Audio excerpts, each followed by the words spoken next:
Hello, it's Rod with Pilgrim's Journey. Going to give you guys a little update. So, been doing a little work over the last couple of days. We've been, if you can see here, we've been getting this hull sanded real nice, and so we masked off. We're going to end up putting some epoxy on the hull. So what I wanted to do was rough up both hulls, get everything straight. Tomorrow I'm going to spend some time kind of filling some low spots with epoxy, trying to get the hull straight over the next couple of days. And then once that's all straight, then we'll put 2 coats of epoxy on as kind of a moisture barrier or a barrier coat. And then we'll probably, I've got a couple gallons of Interlux 2000 barrier coat, and we'll do, 3-4 coats over that. So that's where we're at. So today, what I did is I took out the through holes. There was one that's in a fairing.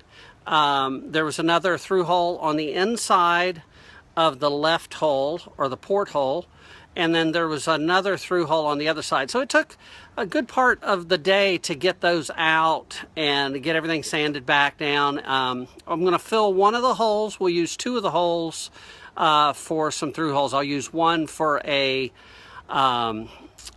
Ray Marine through hole for my depth sounder, and then I'll use the second one for my Garmin 74DV GPS chart plotter.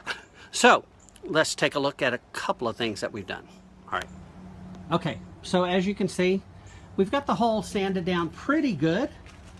Looks pretty solid, and so got that all straight. What we did is I masked up pretty far above the water line, so we'll have epoxy going up probably past the kind of a, what do you call it, a water line stripe. So our water line is probably going to be somewhere down about here.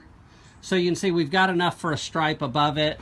And then probably the original water line was all the way down here, but we're going to bring it up to about right somewhere in this area through here.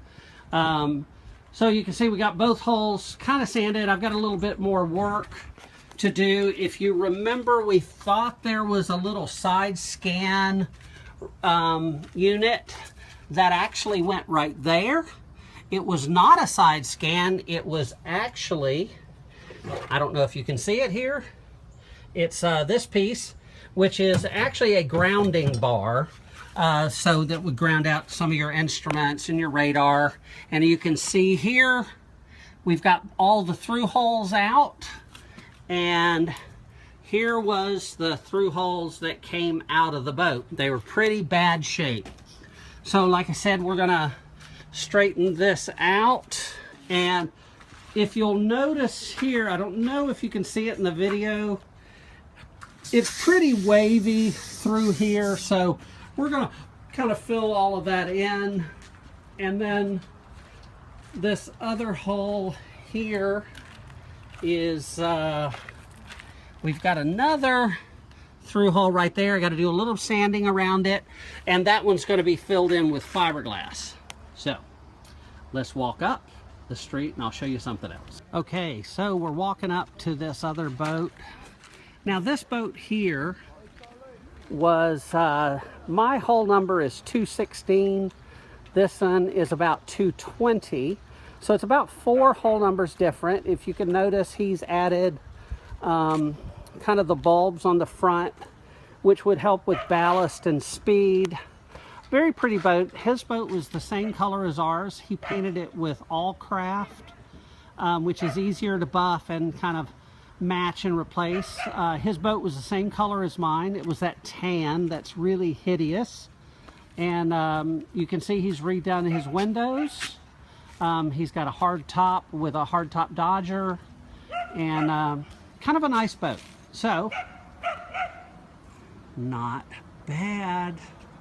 So our boat should look pretty similar, and you can see he's doing a lot of work.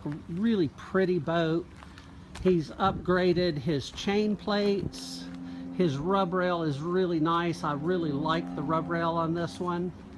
You can see he's got his nav lights here on the sides of the hull, so we'll have to add all of that. Okay, so there you have it. We're walking back to the boat. So got a lot of work to do. It was really a big accomplishment to get the through holes out of the boat today and start doing some major sanding, and we'll get ready and we'll start filling some of these really nasty places with we'll fill it with the West Marine product epoxy, and then I can't remember the other one. I had another guy suggested on the epoxy, so if I remember it, I'll tell you. So that's where we stand. So this next week, 2 weeks, we'll be sanding, straightening the hulls out, making sure they're really nice so they'll really glide through the water really clean. We're going to put a multi-year anti-fouling paint on, probably a copper, which will be like a 6 to 10 year paint, so we won't have to do bottom jobs every year. And the boat's going to get painted white on top, definitely. I've heard a guy here has some red. We might paint the hulls red. Stay tuned. This could get exciting. So here's the plan. So you take your hulls there and you take them down to the bare fiberglass. If you'll notice, all of this is gel coat up here, fiberglass down here. So we took it all down to the gel coat, and then we'll fix it, fair it, 2 coats of epoxy to seal that so it'll be impenetrable for water. Water is, you know, basically all of your gel coat's porous where your epoxy's not. And then we'll put the Interlux barrier coat on top of that, and then we'll do bottom paint on top of that. Then the hulls will get sanded. We'll use all grip, we'll use the all grip up here on the sides of the hull, and we'll use the primer, and then we might have a deal on some red paint that a guy bought too much of, so the hulls may be red. Stay tuned. Could be kind of exciting. Hey, this is Pilgrim's Journey. We'll keep you up to date as we're restoring this baby. See ya. Bye.